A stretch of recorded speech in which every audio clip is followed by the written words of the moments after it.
Hello class 11. Welcome to the online tutorial sessions for economics. This is Avinash Lambert, your economics guru, and today we are going to start a new chapter of statistics, which is diagrammatic presentation. Now students, I am going to use Sandeep Garg of Dhanpat Rai publication for this chapter. Now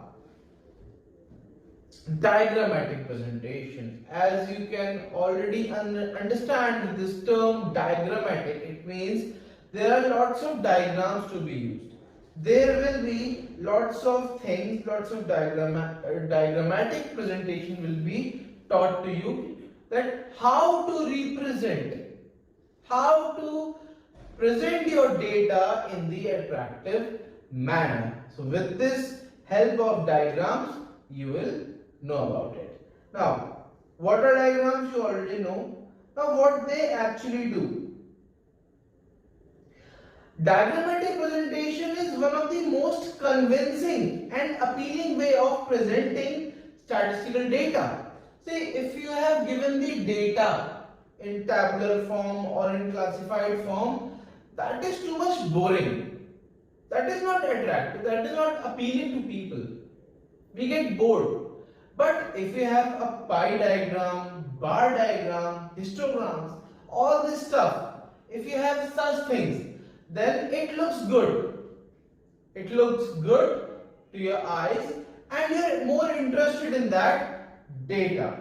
For example, you can take example of newspapers. There are lots of diagrams there, magazines, advertisements, books, like that.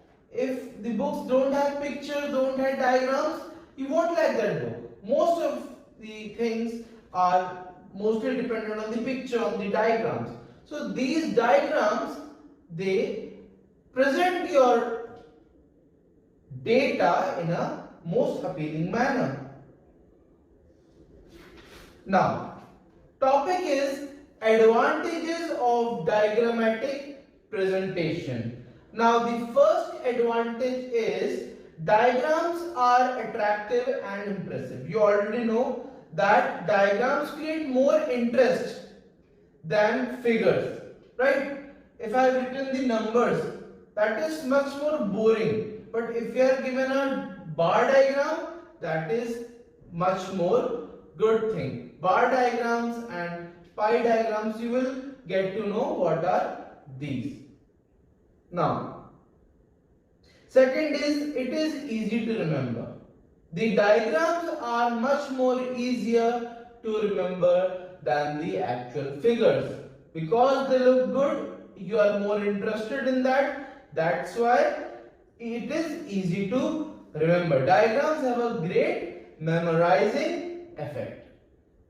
Next is, diagrams simplify the data. If I have given you lots of data, you won't be interested in that. You won't understand that. Instead, you will get confused.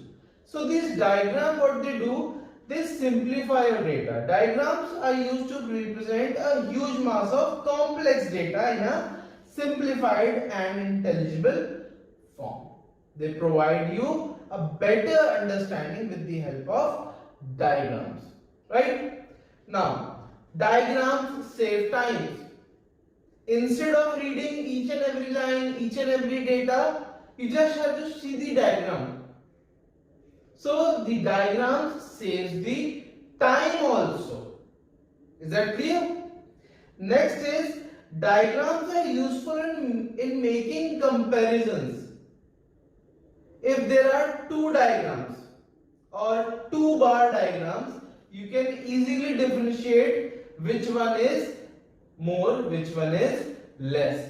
So this diagrammatic presentation is also required for the comparisons, for making comparisons. The next one is universal applicability.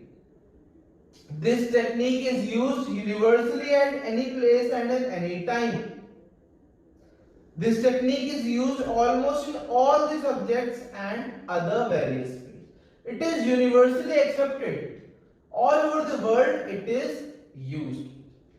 And diagrams give more information. They bring out the hidden information also, which is not possible from the classified and tabulated data.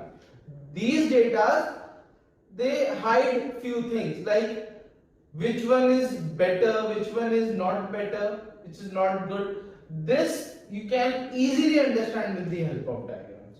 So this is your advantages of diagrammatic representation or presentation. Now there are few things, guidelines, general guidelines for making a diagrammatic presentation. First of all, for making a good and ideal diagrammatic presentation, you want to make a diagram. For that you must need an appropriate title.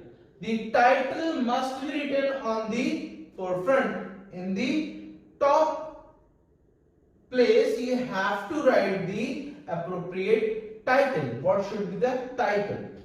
Next, the size. The size of the diagram, that should be according to your data. It should cover all the important characteristics, right? So this size should be enough so that you can have all the important data in it. Now, proportion between width and height. The bar diagrams, the width you are taking, width means chodai and height means lambai. So the width and the height, that must be in proportion, equal proportion. Suppose there are four things A, B, C, D. Then for A you have to take 5 centimeter. Then for the B, for C and for D. For all the variables you have to take the same length, same width, right? Now scale, you have to mention the scale on the just below the title, where the title is written on the left hand side, right, on the left, on your right hand side, and there must be scale. Suppose for 5 centimeter you are assuming 10 persons, or for 5 centimeter you are taking 100 meters. You have to mention what is the scale you have used. Basically that is known as index, right? For the index you have to mention the scale.